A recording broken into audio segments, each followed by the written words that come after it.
আসসালামু আলাইকুম। অনুপাত বিশ্লেষণের 4 নম্বর ক্লাসে সবাইকে স্বাগতম।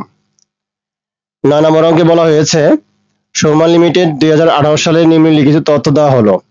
এখানে মূলধন এবং দায় সমূহের দিকে দায় এবং মূলধনের পরিমাণ দেওয়া আছে, আর সম্পদ সমূহের দিকে সম্পদগুলো দেওয়া আছে। এখানে মোট মূলধন এবং দায় দেওয়া আছে 4,80,500 এবং মোট সম্পদ দেওয়া আছে 4,80,500 টাকা। আর অন্যান্য তথ্যগুলোর মধ্যে দেওয়া আছে প্রারম্ভিক মূল পণ্য দেওয়া আছে 40,000 এবং বিক্রয় দেওয়া আছে 25 লাখ টাকা। কোম্পানি বিক্রিত পণ্যের ব্যয়ের উপর 25% লাভে পণ্য বিক্রি করে এবং মোট লাভের 40% হলো পরোক্ষ খরচ। আমাদের ক নম্বরে বের করতে বলছে যে বিক্রিত পণ্যের ব্যয় নির্ণয় করো। এখানে আমরা জানি বিক্রিত পণ্যের ব্যয় বের করতে হবে এই 25 লক্ষ টাকাকে 100 দিয়ে গুণ এবং 125 দিয়ে ভাগ করতে হবে। ভাগ করলে কিন্তু আমাদের এই মোট বিক্রিত পণ্যের ব্যয়টা বের হয়ে যাবে। এখানে আমরা জানি যে বিক্রিত পণ্যের ব্যয় প্লাস মোট মুনাফা। আমরা কিন্তু গত ক্লাসে 8 নম্বর অঙ্কে এরকম একটা অঙ্ক দেখছিলাম। তোমরা যারা 8 নম্বর অঙ্কটা দেখো নাই, অর্থাৎ 3 নম্বর ক্লাসে সর্বশেষ অঙ্ক 8 নম্বর অঙ্কটা, 8 নম্বর অঙ্কে এরকম একটা তথ্য দেওয়া ছিল। তোমরা ওই 8 নম্বর অঙ্কটা দেখলেই আরো বিস্তারিত ভালো বুঝতে পারবে। তো এখানে বিক্রিত পণ্যের ব্যয় প্লাস মোট মুনাফা, অর্থাৎ বিক্রিত পণ্যের ব্যয়ের সাথে যদি আমি মুনাফা যোগ করি তাহলে আমাদের বিক্রয় বের হবে। এখানে বলছে যে বিক্রিত পণ্যের ব্যয়ের উপর, আমরা জানি যার উপরে মুনাফা ধরতে বলবে সেটা কিন্তু 100%। এখানে বলছে যে বিক্রিত পণ্যের ব্যয়ের উপর 25% মুনাফা ধরতে হবে, তাহলে বিক্রিত পণ্যের ব্যয়কে আমরা 100% ধরবো। এবং মোট লাভ দেওয়া আছে 25%, তাহলে 100% আর 25% যোগ করলে আমাদের বিক্রয় হবে 125%। এখন অঙ্কে যার মান দেওয়া থাকবে সে তার মানের পার্সেন্ট দিয়ে ভাগ করব, আর যার মান আমাদের বিয়ে করতে বলবে তার মানের পার্সেন্ট দিয়ে গুণ করতে হবে। এখানে বিক্রয়ের টাকা দেওয়া আছে 25 লক্ষ টাকা, আর এখানে বিক্রয়ের পার্সেন্ট দেওয়া ছিল 125%। তার মানে এখানে বিক্রয় রেট আমি বলছি যে যার মান দেওয়া থাকবে তার মানের পার্সেন্ট দিয়ে ভাগ। তার মানে এখানে বিক্রয়ের টাকা দেওয়া আছে 25 লক্ষ টাকা আর বিক্রয়ের পার্সেন্ট দেওয়া আছে 125%। এই জন্য 25 লক্ষ টাকাকে 125 দিয়ে ভাগ করতে হবে, আর আমাদের বিয়ে করতে বলছে বিক্রিত পণ্যের ব্যয়, এই জন্য বিক্রিত পণ্যের ব্যয় হলো 100%। এই জন্য 125 দিয়ে ভাগ করে 100 দিয়ে গুণ করতে হবে এই 25 লক্ষ টাকাকে। অর্থাৎ এই 25 লক্ষ টাকাকে 125 দিয়ে ভাগ এবং 100 দিয়ে গুণ করলেই কিন্তু আমাদের এই বিক্রিত পণ্যের ব্যয়টা বের হয়ে যাবে। আশা করি তোমরা এই ক নম্বরটা বুঝতে পারছো। আরো বিস্তারিত ভালোভাবে বোঝার জন্য তোমরা অবশ্যই 8 নম্বর অঙ্কটা দেখবে, অর্থাৎ 3 নম্বর ক্লাসের 8 নম্বর অঙ্কটা দেখলেই তোমরা বুঝতে পারবে। খ নম্বর বলা হয়েছে মুনাফা অর্জন ক্ষমতা যাচার জন্য 2টি অনুপাত নির্ণয় করো। আমরা জানি মুনাফা অর্জনের ক্ষমতার জন্য 2টি অনুপাত, কয়েকটি অনুপাত আছে, তার মধ্যে 2টি জনপ্রিয় অনুপাত হলো মোট লাভ অনুপাত এবং নিট লাভ অনুপাত। এখানে বলে নাই যে কোনটা কোনটা বের করতে হবে, এখানে বলছে যে কোনো 2টি অনুপাত বের করলেই হবে। এই জন্য আমরা এখানে মোট লাভ অনুপাত এবং নিট লাভ অনুপাত বের করছি। এখানে মোট লাভ অনুপাতের সূত্র হবে মোট লাভ নিচে হলো নিট বিক্রয় ইনটু 100। এখানে মোট লাভ আমরা বের করব। এখানে বিক্রিত পণ্যের ব্যয় দেওয়া আছে হলো 20 লক্ষ টাকা আর বিক্রয় দেওয়া আছে হলো 25 লক্ষ টাকা। এই জন্য 25 লক্ষ টাকা থেকে যদি আমরা এই বিক্রিত পণ্যের ব্যয় বাদ দেই আমাদের কিন্তু এই 5 লাখ টাকা মোট লাভ বের হবে। অর্থাৎ নিট বিক্রয় থেকে এই বিক্রিত পণ্যের ব্যয় বাদ দিলেই আমাদের কিন্তু এই মোট লাভ 5 লাখ টাকা বের হয়ে যাবে। আশা করি তোমরা এটা বুঝতে পারছো। এখন এই 5 লাখ টাকা এই সূত্রের মধ্যে বসে দিলেই ক্যালকুলেশন করলেই কিন্তু আমাদের মোট লাভ অনুপাতের মানটা বের হয়ে যাবে। তারপর নিট লাভ অনুপাত, আমরা জানি যে মোট লাভ থেকে পরোক্ষ খরচ বাদ দিলে আমাদের নিট লাভ বের হবে। এখানে মোট লাভ বের হয়েছিল 5 লাখ টাকা আর পরোক্ষ খরচ হলো এই 5 লাখ টাকার 40%। এই যেখানে লেখা আছে যে মোট লাভের 40% হলো পরোক্ষ খরচ। এই জন্য এই 5 লাখ টাকার উপরে 40% ধরলে আমাদের আসবে 2 লাখ টাকা এবং 5 লাখ টাকা থেকে 2 লাখ টাকা বাদ দিলে আমাদের বের হবে 3 লাখ টাকা। এটাই কিন্তু আমাদের নিট লাভ। এখন নিট লাভের যে সূত্র আছে সেই সূত্রের মধ্যে এই মানগুলো বসিয়ে দিয়ে ক্যালকুলেশন করলেই কিন্তু আমাদের নিট লাভ অনুপাতের মানটা বের হয়ে যাবে। আশা করি তোমরা এই খ নম্বরটা বুঝতে পারছো। গ নম্বরে বলছে কোম্পানি তারল্য যাচার জন্য 2টি অনুপাত লেখো। তারল্য যাচার জন্য 2টি অনুপাত, আমরা সবাই জানি যে এই তারল্য বা চলতি দায় পরিশোধ ক্ষমতা যাচার জন্য 3টি অনুপাত আছে, চলতি অনুপাত, তারল্য অনুপাত এবং কার্যকরী মূলধন অনুপাত। এখানে কিন্তু 2টি অনুপাতের কথা বলছে, এই জন্য আমরা চলতি অনুপাত এবং তারল্য অনুপাত এই 2টি অনুপাত লিখলেই আমাদের হয়ে যাবে। তাহলে গ নম্বর আমরা প্রথমে চলতি অনুপাত লিখবো। চলতি অনুপাতের সূত্র হলো উপরে চলতি সম্পদ নিচে চলতি দায়। আমরা জানি চলতি সম্পদ হলো এখানে দেওয়া আছে মজুত পণ্য, প্রাপ্য হিসাব, হাতে নগদ, এই 3টা কিন্তু আমাদের চলতি সম্পদ। এই 3টা যোগ করে দিলে আমাদের মান আসবে 2,75,000 টাকা। আর চলতি দায়ের পরিমাণ দেওয়া আছে এখানে প্রদেয় হিসাব এবং ব্যাংক জমা অতিরিক্ত, অর্থাৎ 1,38,000 আর 82,500 টাকা। এই দুটো যোগ করলে আমাদের মোট চলতি দায়ের পরিমাণ বের হবে 2,20,500 টাকা। তাহলে আমাদের এই মানগুলো অর্থাৎ 2,75,000 টাকাকে 2,20,500 টাকা দিয়ে ভাগ করলে আমাদের কিন্তু এই চলতি অনুপাতের মানটা বের হয়ে যাবে। তারপর আমরা আসি তরল অনুপাত। তরল অনুপাতের সূত্র হলো উপরে তরল সম্পদ নিচে চলতি দায়। আর তরল সম্পদ বের করার সূত্র হলো চলতি সম্পদ থেকে মজুত পণ্য অর্থাৎ সমপরিমাণ মজুত পণ্য এবং অগ্রিম খরচ বাদ দিতে হবে। তাহলে চলতি সম্পদ বের হয়েছিল 2,75,000 টাকা, সেখান থেকে সমপরিমাণ মজুত পণ্য 60,000 টাকা বাদ দিব, কারণ এখানে সমপরিমাণ মজুত পণ্য দেওয়া আছে। যে শুধু মজুত পণ্য বলতে সমপরিমাণ মজুত পণ্যকে বোঝানো হয়, 60,000 টাকা দেওয়া আছে, এটা বাদ দিব। এবং অগ্রিম খরচ কিন্তু অঙ্কে ছিল না, এই যে অগ্রিম খরচ কিন্তু অঙ্কে ছিল না, এই জন্য আমরা অগ্রিম খরচ কিন্তু শূন্য ধরা হয়েছে। তাহলে আমাদের বাদ দিলে আমাদের তারল্য সম্পদের পরিমাণ বের হবে 2,15,000 টাকা। এখন এই 2,15,000 টাকাকে চলতি দায়ের পরিমাণ ছিল 2,20,500, এটাতে ভাগ করলে কিন্তু আমাদের এই তরল অনুপাতের মানটা বের হয়ে যাবে। আশা করি তোমরা এই 9 নম্বর অঙ্কটা সম্পূর্ণ বুঝতে পারছো। তারপর যদি কারো বুঝতে অসুবিধা হয় তাহলে আমাকে কমেন্টের মাধ্যমে জানাবে, আমি চেষ্টা করব তোমাদের সমস্যাগুলো সমাধান করে দেওয়ার জন্য। 10 নম্বর অঙ্কে বলছে তাজ কোম্পানি লিমিটেড এর 31 ডিসেম্বর 2014 সালের আর্থিক অবস্থার বিবরণী ও অন্যান্য তথ্যাবলী নিম্নে দেওয়া হলো। এখানে শেয়ার মূলধন অর্থাৎ দায় এবং শেয়ার মূলধন যথাক্রমে দেওয়া আছে। মোট দেওয়া আছে 3,40,000 টাকা, আর সম্পদ দিকে সম্পদ সমূহ দেওয়া আছে মোট 3,40,000 টাকা। আর অন্যান্য তথ্যাবলীর মধ্যে দেওয়া আছে সারা বছরে বিক্রয় 3,20,000 টাকা, মোট লাভ দেওয়া আছে 1,20,000 টাকা, কর বাদ নিট আয়ের পরিমাণ দেওয়া আছে 30,000 টাকা এবং অনাদায় পাওনা পরিমাণ দেওয়া আছে 3,000 টাকা। আমাদের ক নম্বরে বের করতে বলছে যে বিনিয়োজিত মূলধনের পরিমাণ নির্ণয় করো। এখানে কিন্তু বিনিয়োজিত মূলধন অনুপাত চাওয়া হয় নাই, এখানে বলছে যে বিনিয়োজিত মূলধনের পরিমাণ নির্ণয় করো, অর্থাৎ বিনিয়োজিত মূলধনের টাকার পরিমাণ বের করতে বলছে। খ নম্বর বলছে কার্যকরী মূলধন অনুপাত এবং অনাদায় পাওনা অনুপাত নির্ণয় করো। গ নম্বর বলা হয়েছে যে লাভ অর্জন ক্ষমতার দুইটি অনুপাত নির্ণয় করে কোম্পানির দক্ষতা মূল্যায়ন করো, মানে মন্তব্য করতে বলছে। তাহলে ক নম্বর আমরা বিনিয়োজিত মূলধন বের করব। আমাদের জানি বিনিয়োজিত মূলধন বের করার সূত্র হলো মোট সম্পদ থেকে বড় সম্পদ বাদ দিব, সেখান থেকে চলতি দায় বাদ দিব। তাহলে এখানে মোট সম্পদ ছিল 3,40,000 টাকা, এই যে 3,40,000 টাকা, আর বড় সম্পদ ছিল আমাদের বিলম্বিত বিজ্ঞাপন, এই যে একটা বড় সম্পদ ছিল বিলম্বিত বিজ্ঞাপন 7,000 টাকা, 7,000 টাকা বাদ দিব, আর সেখান থেকে চলতি দায় বাদ দেবো। আর চলতি দায়গুলো ছিল আমাদের মজুত পণ্য, এটা কিন্তু চলতি দায়, প্রাপ্য হিসাব চলতি দায় এবং অগ্রিম বীমা সালামি, এই তিনটা কিন্তু আমাদের চলতি দায়। এই যে এই তিনটা যোগ করে আমরা বাদ দিব, বাদ দিলে আমাদের মোট বিনিয়োজিত মূলধনের পরিমাণ বের হবে 2,88,000 টাকা। আশা করি তোমরা এই ক নম্বরটা বুঝতে পারছো। খ নম্বর বলছে কার্যকরী মূলধন অনুপাত নির্ণয় করো।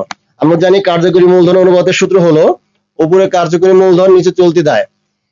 এখন আমাদের কার্যকরী মূলধনটা বের করতে হবে, আর কার্যকরী মূলধন বের করার সূত্র হলো চলতি সম্পদ থেকে চলতি দায় বাদ। আমরা কিন্তু চলতি সম্পদ কিন্তু অলরেডি এখানে বের করছিলাম, এই যে তিনটার যোগফল, আর এই তিনটার যোগফল হলো আমাদের 73,000 টাকা।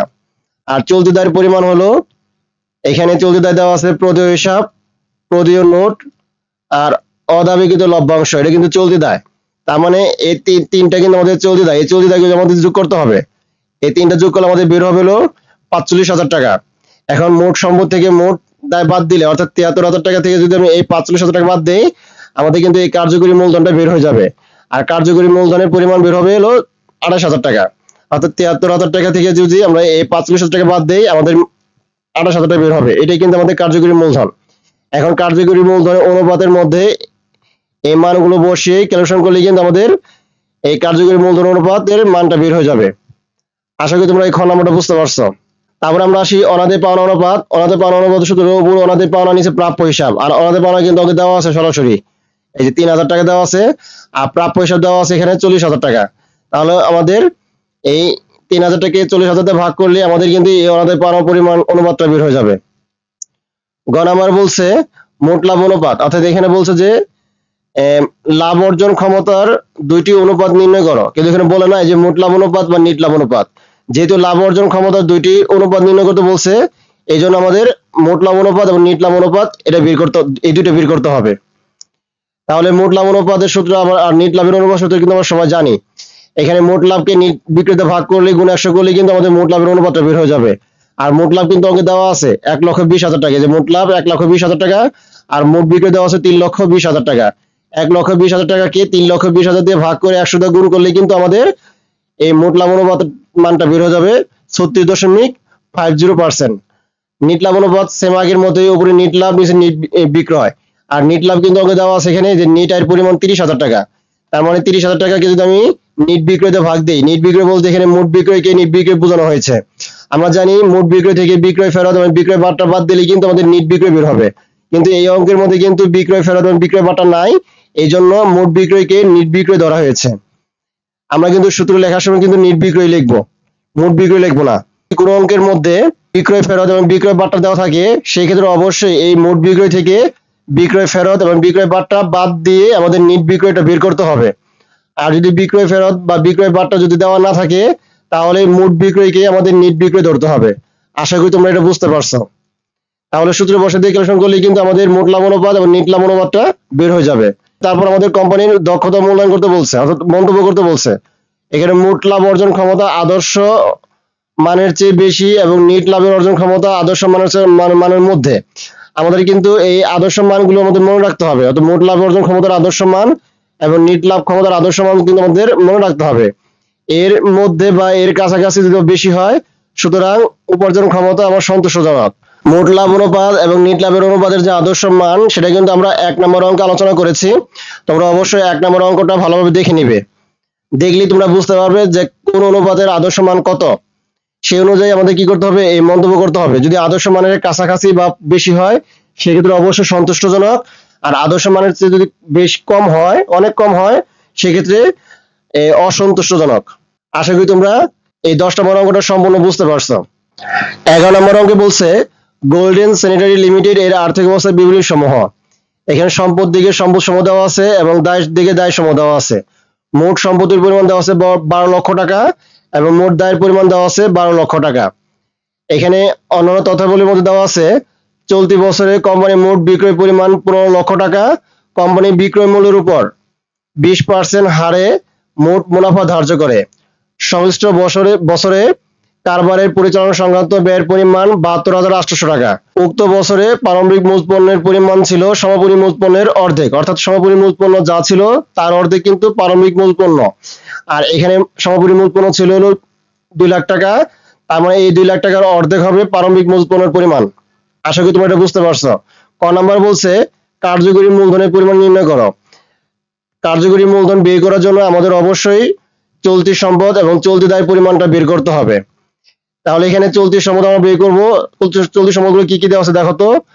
মজুত পণ্য, প্রাপ্য হিসাব, অগ্রিম খরচাবলী এবং নগদ তহবিল। দায় গ্রাহকের কমিশন কিন্তু আমাদের অলিক বা ভুয়া সম্পদ। আর দালান কোঠা এবং কলকাতা যন্ত্রপাতি এটা কিন্তু আমাদের স্থায়ী সম্পদ। তার মানে এই তিনটা এবং নগদ তহবিল এই চারটা কিন্তু আমাদের চলতি সম্পদ। তার মানে এই চারটা যোগ করলে আমাদের মোট চলতি সম্পদের পরিমাণ বের হবে 4,20,000 টাকা। আর চলতি দায়ের মধ্যে আছে প্রদেয় হিসাব, ব্যাংক জমাতিরিক্ত, বকেয়া খরচাবলী। এই তিনটা কিন্তু আমাদের চলতি দায়। এই তিনটা যোগ করলে আমাদের মোট আসবে হলো 1,20,000 টাকা।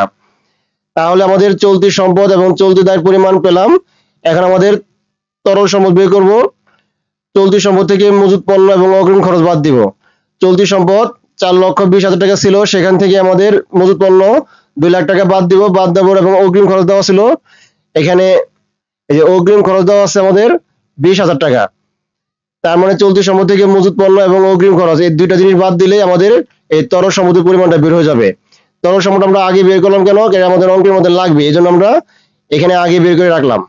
তার মানে এই তিনটা জিনিস কিন্তু আমাদের অঙ্কের মধ্যে লাগবে, এই জন্য আমরা অঙ্কের শুরুতে এই তিনটা জিনিস বের করে নিলাম। তোমরা ইচ্ছা করলে অঙ্কের সাথে সাথে বা পাশে করলেই হবে, যে কোনো এক জায়গায় করলেই হবে এটা ওয়ার্কিংটা। ক নাম্বার বলছিল যে কার্যকরী মূলধন বের করো। কার্যকরী মূলধনের সূত্র হলো চলতি সম্পদ থেকে চলতি দায় বাদ। আমরা চলতি সম্পদ বের করছিলাম 4,20,000 টাকা এবং চলতি দায় বের করছে হলো 1,50,000 টাকা। এখন 4,20,000 টাকা থেকে যদি আমি 1,50,000 টাকা বাদ দেই আমাদের কিন্তু কার্যকরী মূলধনটা বের হয়ে যাবে 2,70,000 টাকা। আশা করি তোমরা এই ক নাম্বারটা বুঝতে পারছো। খ নাম্বার বলছে যে চলতি অনুপাত নির্ণয় করো। চলতি অনুপাত, দ্রুত অনুপাত এবং নিট লাভ অনুপাত নির্ণয় করো। তাহলে এখানে চলতি অনুপাত বের করবো। আমরা জানি চলতি অনুপাতের সূত্র হলো উপরে চলতি সম্পদ নিচে চলতি দায়। চলতি সম্পদকে চলতি দায় দ্বারা ভাগ করলে যে মানটা বের হবে সেটা কিন্তু চলতি অনুপাতের মান।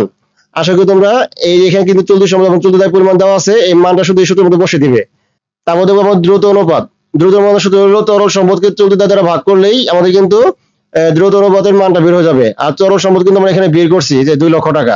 আর চলতি দায় তোমরা আগে বের করছিলাম 1,50,000 টাকা। তার মানে 2 লক্ষ টাকাকে 1,50,000 ভাগ করলে আমাদের কিন্তু এই দ্রুত অনুপাতের মানটা বের হয়ে যাবে। তারপর আমরা দেখবো নিট লাভ অনুপাত, নিট লাভ ইন্টু 100। এখানে আমাদের নিট লাভটা বের করতে হবে, মোট লাভ থেকে পরিচালন খরচ বাদ দিব। এখানে মোট লাভ ছিল 15 লক্ষ টাকা। এই যে মোট লাভ হলো তোমার বিক্রয় 20% হলো মোট লাভ। এখানে বিক্রয় ছিল 15 লক্ষ টাকা, তাহলে এই 15 লাখ টাকাকে যদি 20% করি তাহলে কিন্তু আমাদের মোট লাভ বের হবে। সেখান থেকে আমাদের এই পরিচালন খরচ বাদ দিলেই কিন্তু নিট লাভ বের হবে। তাহলে এই 15 লাখ টাকার উপরে, এই যে 15 লাখ টাকার উপর 20% করলে আমাদের বের হবে মোট লাভের টাকা। সেখান থেকে আমাদের পরিচালন খরচ ছিল 72,800, বাদ দিলে আমাদের বের হবে 2,27,200 টাকা। প্রথমে এই 15 লাখ টাকাকে 20% করবা, করার পরে সেখান থেকে এই 72,800 বাদ দিবা, বাদ দিলেই আমাদের কিন্তু এই নিট লাভের টাকাটা বের হয়ে যাবে, 2,27,200 টাকা বের হবে। এই মানটা এখানে বসে ক্যালকুলেশন করে দিলেই আমাদের অঙ্ক শেষ, কারণ নিট বিক্রয় পরিমাণ কিন্তু অঙ্কে দেওয়া আছে 15 লক্ষ টাকা, সরাসরি দেওয়া আছে। আশা করি তোমরা এই খ নাম্বারটা সম্পূর্ণ বুঝতে পারছো। গ নাম্বারে বলছে মজুত আবর্তন অনুপাত, গড় আদায় সময় এবং দায় মালিকানা অনুপাত নির্ণয় করো। তাহলে মজুত আবর্তন অনুপাতের সূত্র হলো উপরে বিক্রিত পণ্যের ব্যয়, নিচে গড় মজুত। আর বিক্রিত পণ্যের ব্যয়টা আমরা বের করব বিক্রয় থেকে মোট লাভ বাদ। এখানে নিট বিক্রয় দেওয়া ছিল 15 লক্ষ টাকা আর মোট লাভ হলো 3 লাখ টাকা, তার মানে 15 লাখ টাকার 20%। এই 15 লাখ টাকাকে যদি 20% করি আমাদের কিন্তু মান 3 লাখ টাকা বের হবে, এটা কিন্তু আমাদের মোট লাভ। তার মানে এই 15 লাখ টাকা থেকে যদি 3 লাখ বাদ দেই সেক্ষেত্রে আমাদের বিক্রিত পণ্য বের হবে 12 লক্ষ টাকা। আর গড় মজুত বের করার নিয়ম হলো প্রারম্ভিক মূল পণ্য যোগ সমাপনী মূল পণ্য, দুইটা যোগ করে দুইটা ভাগ করব। আর প্রারম্ভিক মূল পণ্য ছিল 1 লাখ টাকা। এখানে বলা হয়েছিল যে প্রারম্ভিক মূল পণ্য হলো সমাপনী মূল পণ্যের অর্ধেক, তার মানে সমাপনী মূল পণ্য যা হবে তার অর্ধেক হলো প্রারম্ভিক মজুত পণ্য। আর এখানে প্রারম্ভিক মূল পণ্য তাহলে হবে 1 লাখ টাকা আর সমাপনী মূল পণ্য হবে 2 লক্ষ টাকা। দুইটা যোগ করলে আমাদের আসবে 3 লাখ টাকা, 3 লাখ টাকাকে দুইটা ভাগ করলে আমাদের মান বের হবে 1,50,000 টাকা। এটাই কিন্তু আমাদের গড় মজুতের পরিমাণ। তারপর গড় আদায় সময়, গড় আদায় সময় বের করার সূত্র হলো 365কে প্রাপ্য হিসাবের আবর্তন অনুপাত দ্বারা ভাগ করব। আমরা এখানে প্রাপ্য হিসাবের আবর্তন অনুপাতটাকে বের করব, নিট ধারে বিক্রয়কে গড় প্রাপ্য হিসাব বা গড় প্রাপ্য বিল নোট দ্বারা ভাগ করতে হবে। প্রাপ্য বিলের আবর্তন হিসাব এবং দেওয়াদার আবর্তন হিসাব কিন্তু একই জিনিস। এখানে নিট ধারে বিক্রয় পরিমাণ দেওয়া আছে 15 লক্ষ টাকা, কারণ এখানে মোট বিক্রি দেওয়া আছে 15 লক্ষ টাকা, পাশে কিন্তু নগদ বা ধারের কথা উল্লেখ নাই। এই জন্য আমাদের এই সম্পূর্ণ টাকাকে ধারে ধরতে হবে বা বাকিতে ধরতে হবে। তাহলে 15 লাখ টাকাকে গড় প্রাপ্য হিসাব দ্বারা ভাগ করবো। এখানে প্রাপ্য হিসাব দেওয়া ছিল 1,50,000 টাকা আর প্রাপ্য বিল কিন্তু দেওয়া নাই, এই জন্য প্রাপ্য বিল এখানে শূন্য ধরতে হবে বা জিরো ধরতে হবে। ঠিক আছে, প্রাপ্য বিলের পরিমাণ দেওয়া নাই, এই জন্য প্রাপ্য বিলের টাকাটা ধরা হয় না। এখানে শুধুমাত্র গড় প্রাপ্য হিসেবে টাকাটা ধরা হয়েছে 1,50,000 টাকা। এখন 15 লক্ষ টাকাকে 1,50,000 ভাগ করলেই কিন্তু আমাদের প্রাপ্য হিসাবের আবর্তন অনুপাতটা বের হয়ে যাবে 10 বার। এখন এই মানটা এই গড় আদায় সময়ের মধ্যে মানটা বসে দিলে আমাদের কিন্তু এই মানটা বের হয়ে যাবে। তারপর আমরা আসি দায় মালিকানা অনুপাত। দায় মালিকানা অনুপাতের সূত্র কিন্তু আমরা অনেক আগে শিখেছি। এখানে সূত্র হলো বহির্দায় ভাগ মালিকানা তহবিল, আর বহির্দায় বের করার সূত্র হলো চলতি দায়ের সাথে দীর্ঘমেয়াদী দায় যোগ করতে হবে। আর চলতি দায় কিন্তু আমরা আগেই বের করছি। এখানে এই যে চলতি দায় 1,50,000 টাকা, তার সাথে দীর্ঘমেয়াদী দায় আছে আমাদের এই যে 8% ঋণ, এটা কিন্তু আমাদের দীর্ঘমেয়াদী দায়। তার মানে এই চলতি দায়ের সাথে যদি আমি এই 8% ঋণ 2,50,000 টাকা যোগ করি তাহলে কিন্তু আমাদের মোট বহির্দায় পরিমাণ বের হবে 4 লক্ষ টাকা। তারপর আমরা আসি মালিকানা তহবিল। মালিকানা তহবিলের সূত্র হলো মোট সম্পদ থেকে বহ সম্পদ বাদ দিয়ে বহির্দায় বাদ দিতে হবে। মোট সম্পদের পরিমাণ ছিল কিন্তু 12 লক্ষ টাকা, সেখান থেকে আমাদের বহ সম্পদ বাদ দিব। আর বহ সম্পদ ছিল কিন্তু আমাদের একটা দায় গ্রাহকের কমিশন, এটা কিন্তু বহ সম্পদ 30,000 টাকা, এটা বাদ দিতে হবে। বাদ দিয়ে সেখান থেকে বহির্দায় বাদ দিব। আর বহির্দায় তোমরা এখানে বের করছি 4 লক্ষ টাকা। তার মানে 12 লক্ষ টাকা থেকে 30,000 টাকা এবং 4 লাখ টাকা বাদ দিলে আমাদের বের হবে 7,70,000 টাকা। এটা কিন্তু আমাদের মালিকানা তহবিল। এখন এই বহির্দায়ের টাকা এবং এই মালিকানা তহবিল যখন বের হয়ে গেল তখন আমাদের এই সূত্রের মধ্যে মানটা বসে দিলে ক্যালকুলেশন করে দিলেই আমাদের অঙ্ক হয়ে যাবে। আশা করি তোমরা এই 11 নম্বর অঙ্কটা সম্পূর্ণ বুঝতে পারছো। 12 নম্বর অঙ্কে বলছে মিথিলা লিমিটেডের 31 ডিসেম্বর 2015 সালে আর্থিক অবস্থা বিবরণী ও অন্যান্য তথ্যাবলী দেওয়া হলো। এখানে সম্পদ দিকে সম্পদ সম দেওয়া আছে এবং দায় দিকে দায় সম দেওয়া আছে। প্রারম্ভিক মূল পণ্য দেওয়া আছে 20,000 টাকা এবং সমাপনী মূল পণ্য দেওয়া আছে 30,000 টাকা। ক্রয় দেওয়া আছে 2,25,000 টাকা এবং বিক্রিত পণ্যের ব্যয়ের উপর 25% লাভে পণ্য ধারে বিক্রি করা হয়। এখানে বলছে যে বিক্রয় পরিমাণ নির্ণয় করো। তাহলে এখানে প্রথমে আমরা কি কি বের করতে আগে বের করি, চলতি সম্পদ, চলতি দায় এবং তড়িৎ সম্পদ। এই তিনটা জিনিস আগে বের করলে আমাদের কিন্তু অঙ্ক করতে সুবিধা হয়। এই জন্য আমরা সবসময় এই তিনটা জিনিস আগে বের করার চেষ্টা করব। চলতি সম্পদ কি কি আছে দেখি। এখানে মজুত পণ্য দেওয়া আছে, প্রাপ্য হিসাব দেওয়া আছে, প্রাপ্য নোট দেওয়া আছে, হাতে নগদ দেওয়া আছে, অগ্রিম খরচ দেওয়া আছে। তার মানে এইখান থেকে এই পর্যন্ত এই মোট এই পাঁচটা কিন্তু আমাদের চলতি সম্পদ। এই পাঁচটা যোগ করলে আমাদের বের হবে 1,62,500 টাকা। আর চলতি দায়ের মধ্যে দেওয়া আছে এখানে প্রদেয় হিসাব, প্রদেয় নোট আর ব্যাংক জমাতিরিক্ত অদাবিকৃত লভ্যাংশ। তার মানে অদাবিকৃত লভ্যাংশ, ব্যাংক জমাতিরিক্ত, প্রদেয় হিসাব এবং প্রদেয় নোট, এই চারটাই কিন্তু আমাদের চলতি দায়ের পরিমাণ। এই চারটা যোগ করলে আমাদের মান বের হবে 1,20,000 টাকা। আর তড়িৎ সম্পদ বের করার সূত্র আমরা সবাই জানি, চলতি সম্পদ থেকে মজুত পণ্য এবং অগ্রিম খরচ বাদ। এখানে কিন্তু মজুত পণ্য বলতে সমাপনী মজুত পণ্য বাদ দিতে হবে। তোমরা এখানে অবশ্যই সমাপনী কথাটা লিখবা, ঠিক আছে? এখানে সমাপনী কথাটা লিখতে হবে। চলতি সম্পদ থেকে সমাপনী মজুত পণ্য এবং অগ্রিম খরচ বাদ দিবা। এখানে চলতি সম্পদ আমরা বের করছিলাম 1,62,500, সেখান থেকে সমাপনী মজুত পণ্য দেওয়া আছে, যেখানে সমাপনী মজুত পণ্য 30,000 বা এই যে মজুত পণ্য 30,000 টাকা, একই কথা, এটা বাদ দিতে হবে। বাদ দিয়ে সেখান থেকে আমরা অগ্রিম খরচ বেতন বাদ দেবো। এই যে অগ্রিম বেতন দেওয়া আছে একটা 20,500 টাকা। তার মানে বাদ দিলে আমাদের মোট তড়িৎ সম্পদের পরিমাণ বের হবে 1,30,000 টাকা। আশা করি তোমরা এই ওয়ার্কিংটুকু বুঝতে পারছো। ক নাম্বার বলছে যে বিক্রয় পরিমাণ বের করো। তাহলে বিক্রিত পণ্যের ব্যয়ের সাথে মোট লাভ যোগ করতে হবে। এখানে বিক্রিত পণ্যের ব্যয় হলো 2,15,000 টাকা। এই 2,15,000 টাকার 25% লাভ, মানে এই বিক্রিত পণ্যের ব্যয়ের 25% লাভ করছে। তার মানে লাভের পরিমাণ হবে এই 2,15,000 টাকার 25%, তার মানে 53,750 টাকা। এখন 2,15,000 টাকার সাথে এই 53,750 টাকা যোগ করলে আমাদের মোট বিক্রয় পরিমাণ বের হবে 2,68,750 টাকা। আশা করি তোমরা এই ক নাম্বারটা বুঝতে পারছো এখানে। আর বিক্রিত পণ্যের ব্যয় কিভাবে বের করতে হয় সেটা আমরা সবাই জানি। এখানে ওয়ার্কিং করে বের করে দেখানো হয়েছে। প্রারম্ভিক মূল পণ্যের সাথে নিট ক্রয় যোগ করবা, অন্যান্য প্রত্যক্ষ খরচ যোগ করতে হবে, সেখান থেকে সমাপনী মূল পণ্য বাদ দিতে হবে। প্রারম্ভিক মূল পণ্য কিন্তু দেওয়া আছে 20,000 টাকা, এই যে 20,000 টাকা।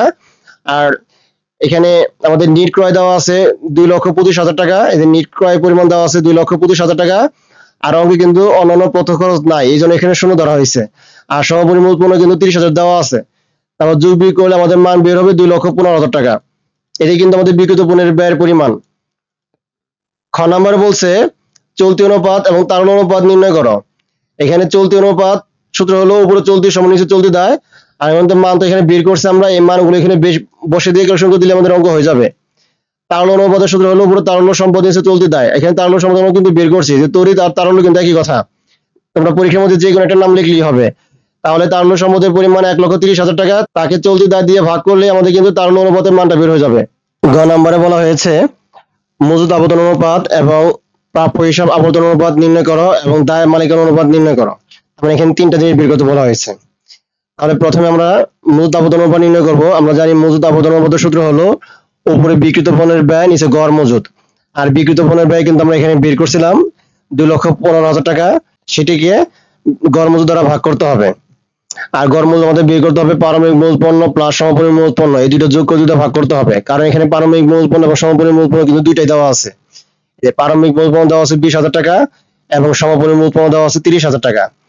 তার মানে যখন দুইটা দেওয়া থাকবে তখন দুইটা যোগ করে আমাদের দুই দিয়ে ভাগ করে গড় মজুদ বের করতে হবে। তাহলে মজুদ আবেদনের যে সূত্র দেওয়া আছে সেই সূত্রের মধ্যে এই মানগুলো বসে ক্যালকুলেশন করলেই কিন্তু আমাদের এই গড় মজুদ আবেদনের অনুপাতটা বের হয়ে যাবে।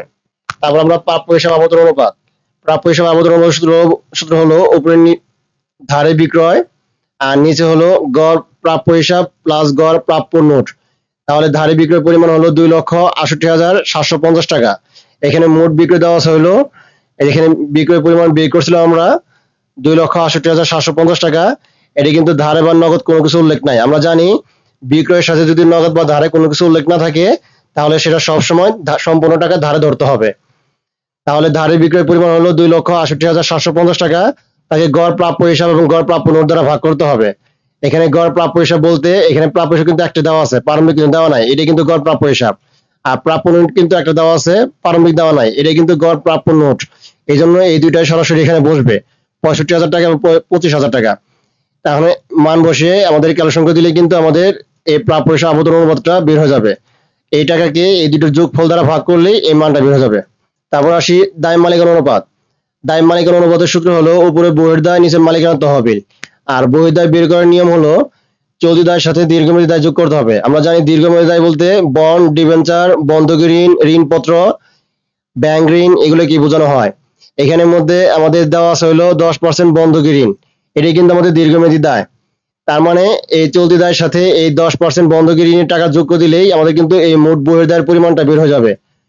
1,25,000 টাকার সাথে যদি আমি 35,000 টাকা যোগ করি তাহলে আমাদের মান বের হবে 1,55,000 টাকা। এটাই কিন্তু আমাদের মোট বহির্দায়ের পরিমাণ।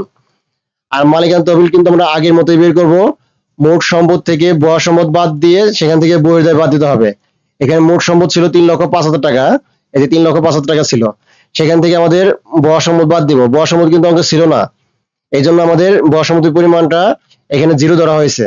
আর বইয়ের দায়ের পরিমাণ কিন্তু আমরা এখানে বের করছিলাম 1,55,000 টাকা। এটা বাদ দিলেই আমাদের কিন্তু এই মালিকানা তহবিলের টাকাটা বের হয়ে যাবে 1,50,000 টাকা।